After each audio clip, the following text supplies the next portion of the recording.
Middle east की तपती रेत पर एक बार फिर से बारूद की गंध घुल चुकी है। रात के सन्नाटे को तोड़ती मिसाइलों की आवाजें, समुद्र में तैनात युद्धपोतों की हलचल और आसमान में मंडराते फाइटर जेट सब मिलकर एक बड़े टकराव की कहानी कह रहे हैं। लेकिन इस बार सवाल सिर्फ युद्ध का नहीं बल्कि रणनीति, अर्थव्यवस्था और वैश्विक संतुलन का भी है।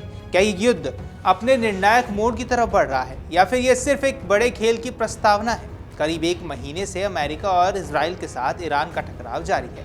शुरुआती दिनों में जिस तरह से हमलों की तीव्रता देखने को मिली, अब उसमें कुछ कमी जरूर आई है। लेकिन क्या ये शांति का संकेत है या किसी बड़े तूफान से पहले की खामोशी है?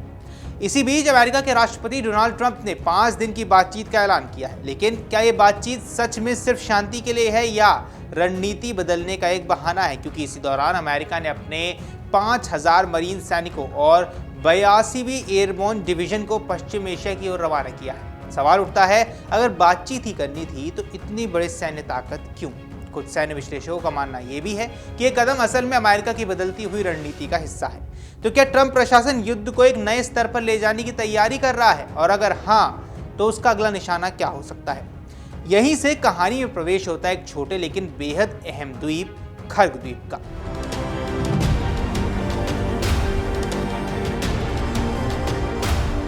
तो चलिए ऐसे में आपको अब समझाते हैं क्या है खर्ग द्वीप। अब ये सिर्फ एक छोटा सा कोरल द्वीप नहीं बल्कि ईरान की अर्थव्यवस्था की धड़कन है।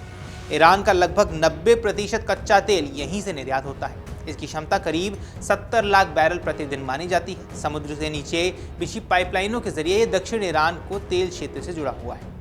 क्या यही वजह है कि अमेरिका की नज़र इस पर टिकी हुई है? अगर अमेरिका इस द्वीप पर कब्जा कर लेता है या इसकी नाकेबंदी कर देता है तो क्या ईरान की अर्थव्यवस्था ठप हो जाएगी? और क्या ये कदम ईरान को झुकने पर मजबूर कर सकता है?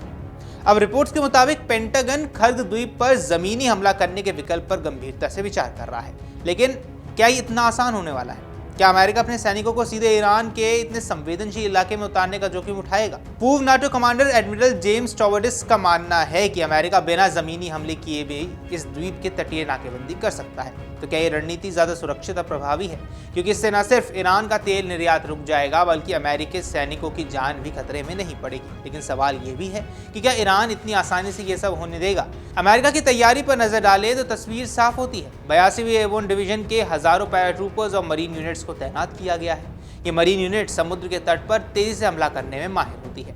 तो क्या ये संकेत देता है कि अमेरिका जमीनी कार्रवाई के लिए पूरी तरह से तैयार है? 13 मार्च को अमेरिका ने खर्ग द्वीप पर बमबारी भी की थी, जिसमें 90 से ज्यादा सैन्य ठिकानों को निशाना बनाया गया था। हालांकि तेल के ढांचों को तब नहीं छेड़ा गया था। तो क्या ये सिर्फ एक चेतावनी थी या फिर असली हमले की एक तैयारी की जा रही थी? चलिए अब बात कर लेते हैं ईरान की, क्योंकि क्या ईरान इस संभावित हमले के लिए तैयार है?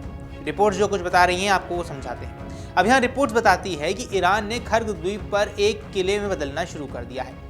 द्वीप के चारों ओर बारूदी सुरंगें बिछाई जा रही हैं। क्या ये मरीन सैनिकों के तट पर उतरने को रोकने की एक कोशिश है? क्योंकि अगर अमेरिकी सैनिक उतरते भी हैं तो क्या उन्हें आगे बढ़ने का मौका मिलेगा? सिर्फ जमीन ही नहीं, आसमान की सुरक्षा भी मजबूत कर दी गई है। ईरान ने मैनपैड जैसे कंधे से दागे जाने वाले मिसाइल सिस्टम तैनात किए हैं और ये सिस्टम अमेरिकी पैराट्रूपर्स को हवा में ही रोकने में सक्षम है।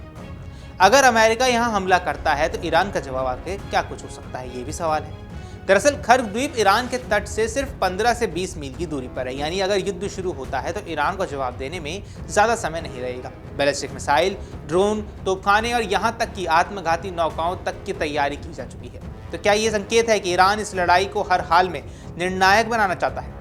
ईरान ने सिर्फ सैन्य तैयारी ही नहीं की है बल्कि रणनीतिक और राजनीतिक चेतावनी भी दी है। उन्होंने साफ कहा है कि अगर कोई भी क्षेत्रीय देश जैसे यूएई या सऊदी अरब अमेरिका की मदद करता है तो उनके अहम ठिकानों को निशाना बनाया जाएगा, जिससे पूरे मिडिल ईस्ट में युद्ध फैल भी सकता है। यहाँ एक अहम सवाल और है कि अगर अमेरिका खर्ग द्वीप पर कब्जा भी कर लेता है तो क्या वो उसे लंबे समय तक अपने नियंत्रण में रख पाएगा? क्योंकि विशेषज्ञों का मानना है कि ये आसान नहीं रहने वाला है। ईरान अपने ही ढांचे को नष्ट करने की योजना बना चुका है ताकि वह अमेरिका के हाथ न लगे। तो क्या ये स्कॉच्ड अर्थ रणनीति अमेरिका के लिए उल्टी पड़ सकती है? यूनिवर्सिटी कॉलेज लंदन के विशेषज्ञ क्रिश्चियन एमरी के मुताबिक अगर अमेरिकी द्वीप पर कब्जा भी कर लेते हैं तो ईरान अपने ही ठिकानों पर हमला करके अमेरिकी सेना को भारी नुकसान जरूर पहुंचा सकता है। तो इसका मतलब साफ है कि जीत के बाद भी अमेरिका के लिए ये स्थिति आसान नहीं रहने वाली है। अब सवाल उठता है कि ये युद्ध आखिर किस दिशा में जा रहा है?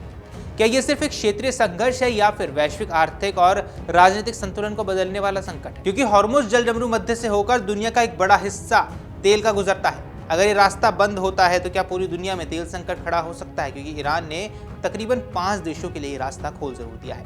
अब क्या ट्रंप की बातचीत वाली रणनीति वास्तव में शांति लाएगी या फिर सिर्फ ये समय खरीदने की चाल है? और सबसे अहम, क्या खर्ग द्वीप इस युद्ध का टर्निंग पॉइंट बनने वाला है?